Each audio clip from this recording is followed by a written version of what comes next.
Hey everyone, it's Mike with It's Pittsfield Tonight. I'm going to jump right into it, and I'm going to start with it's good to be back. I received a ton of messages. I've only went through a small amount of them. I didn't disappear. Many of you know, a lot of you know, that I do this every year, beginning of the year. Last year I took a couple months. This year I took a month. I would have liked to taken longer.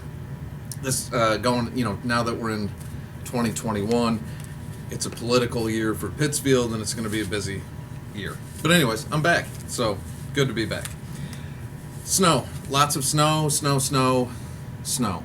and that'll be something we'll probably be talking about for quite some time, because snow plowing and the account for snow plowing and all that is always a big topic on the city council. So we'll be paying attention to that over the summer. What's there to talk? There's so much to talk about. What has taken place?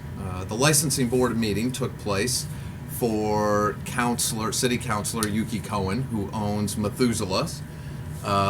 She went up in front of the licensing board for an infraction where I guess her fine was they suspended her license for 2 days. And it was for serving without a mask, I believe. Serving behind the bar and without a mask, something like that. We talked about it a lot before. The person she was serving was Dina Lampiazzi, who's also on the licensing board, who was also a city councilor. The whole thing is just a big city of Pittsfield soap opera. But anyway, watching that, I felt bad for Andy Camby from the Board of Health. Wow, they beat him down like they made it out like he was the bad guy, and he did a great job at defending himself. The head of the chairman of the licensing board, Campoli, whatever his name is, it was funny. He said there's no place for politics. He was referring to Councilor Lampiazzi being asked again by Councilor Mafuccio to leave, to resign from the licensing board or have the mayor remove her, which I think she should, but she don't see a conflict. The mayor says she's irreplaceable, that nobody else could do that job, so she's there. And anyway, he said there's no place for politics, that Councilor Mafuccio submitting that petition asking for her to resign and all that was political. And it's funny, as you're looking at the screen watching this, and the only person on that screen who wasn't a politician, or a city official, I should say, was the counsel for Councilor Yuki Cohen, who was there as the owner of Methuselah, Judy Knight, who I like Judy Knight a lot. Judy is a friend of mine.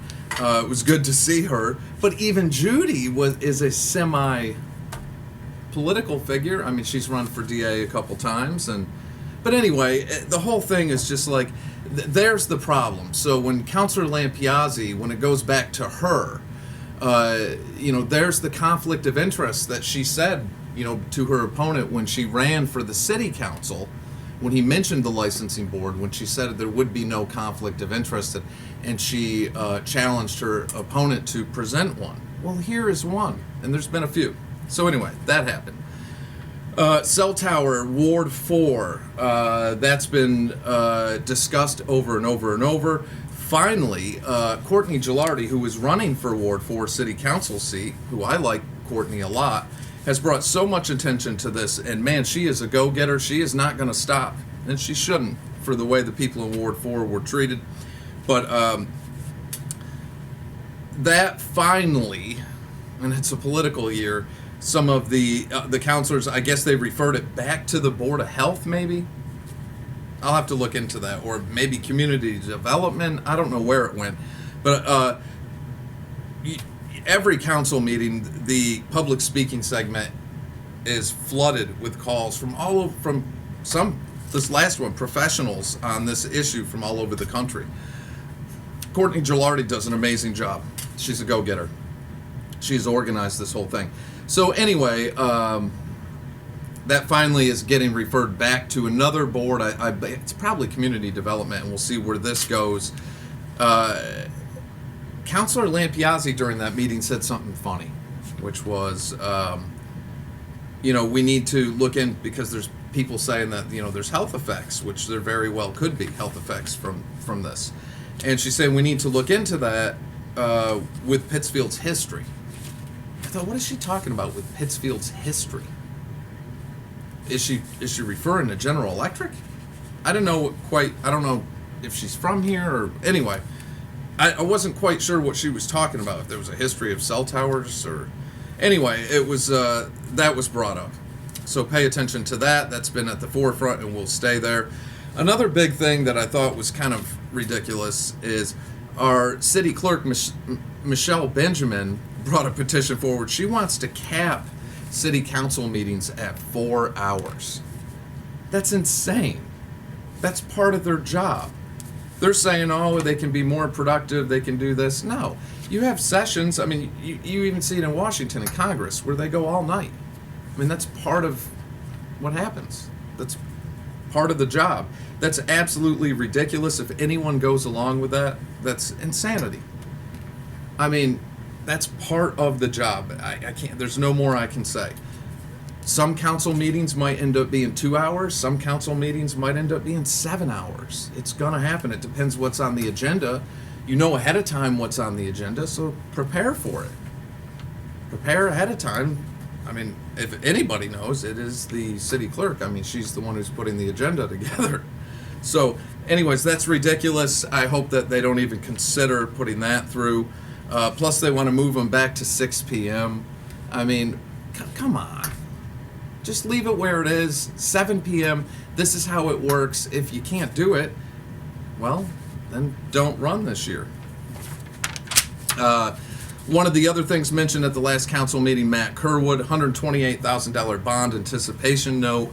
Matt Kerwood is the director of finance. So he came forward saying we have a $128,000 bond anticipation note that is due, and it was for a water tower project that was going to be located at BCC that never happened from about 5, 6, 7 years ago, somewhere in that range.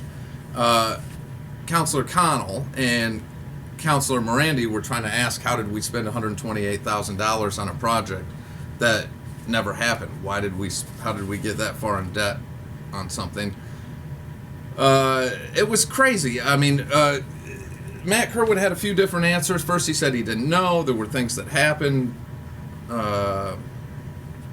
Then Councilor Morandi asked, well, who approved this? And then he said, approved what? He seemed a little irritated because he said it was a multitude of things that go into, getting into a project, from the location to people who are planning stuff to consultants you bring in, whatever. So anyway, Councilor Morandi just wanted to know, well, how did we spend that much? So who approved it? There has to be documentation, contract, something. My favorite line, maybe even definitely of the year so far, because it's early, Matt Kerwood, the director of finance, said to Councilor Morandi, he said, that's a great question. If I knew you were going to ask me that question, I would have made sure that I brought the answer with me tonight. Best thing I've ever heard yet.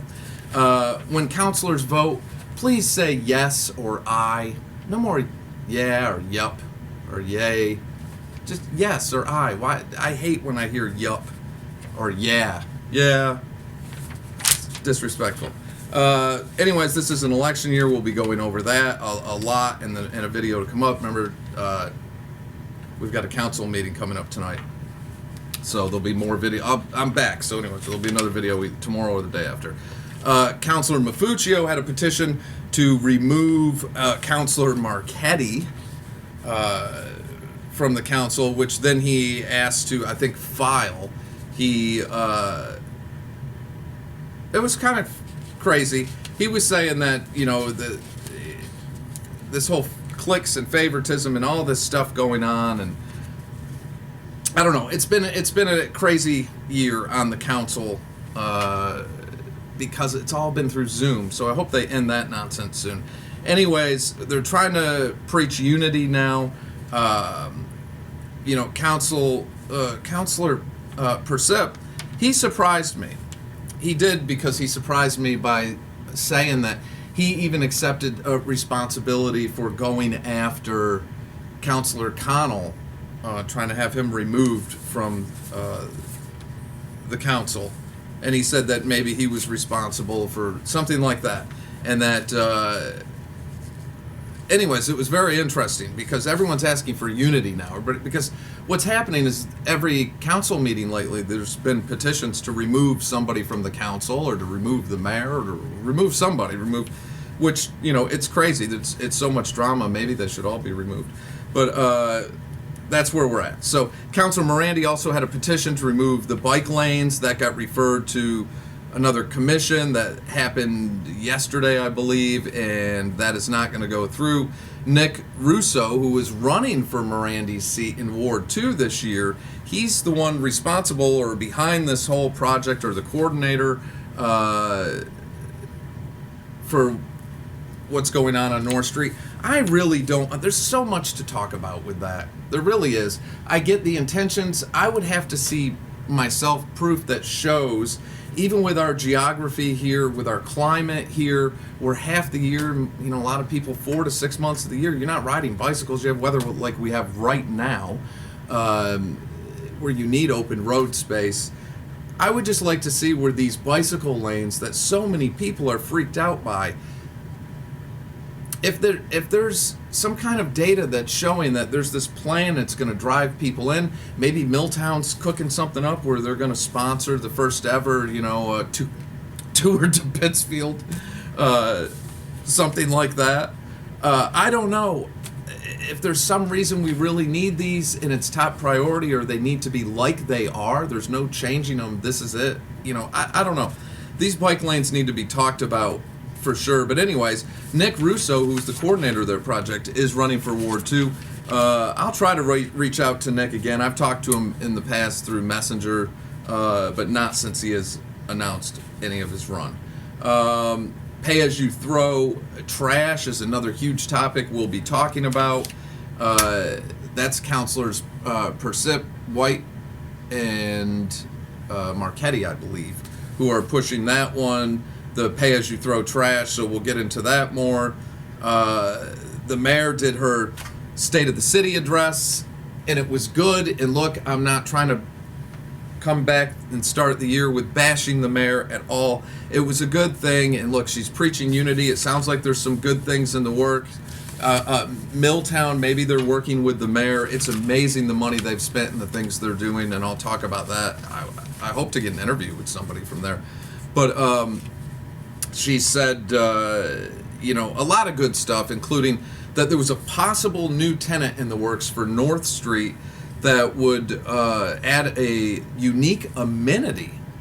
And I was trying to think, what could that be? Like a Gold's Gym or something? What would be a unique amenity? Would it be a restaurant? Would it be, is she talking about the bar coming back again? The J is, you know, I'm curious about that. That sparked, captured my attention.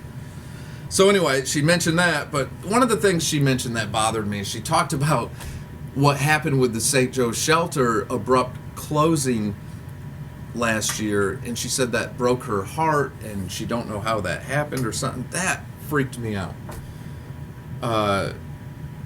That really freaked me out. I mean, that was one of those moments where I was like, wow. But anyway, I'm not going to dwell on bad stuff. She also mentioned good things happening in that aspect, as far as permanent supportive housing, possibly a project for that in the works. So that's huge and that's needed, and it has to be permanent supportive housing. We need that, and we need more. But it sounded like the mayor finally, I'm glad I brought this out in the open this past year, the situation with a lot of the less fortunate or people living in homelessness, and it has stayed out in the forefront, and I'm glad I did it. I don't regret any of it. A lot of good came out of that. So anyway, that's it for now. It's good to be back. I've been out in the woods doing stuff, taking pictures, doing stuff in the woods, climbing trees, whatever, trying to just escape everything for a while. So there's a ton to talk about. There's a ton going on. There's more coming soon because we have a council meeting tonight. So I'll leave it at that. Pay attention tonight. Maybe Director of Finance Matt Kerwood will show up again tonight and say his new line. I love it. Bravo.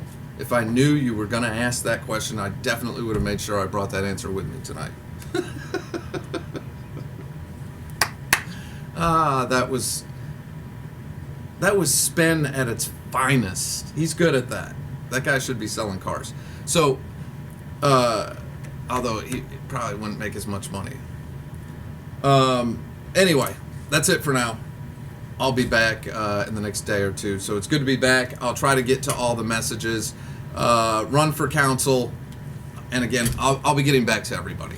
So everyone be good. Stay out of the snow or go ski in the snow. Go play in the snow. Just be safe. Stay safe. And I'll catch y'all in the next day or two.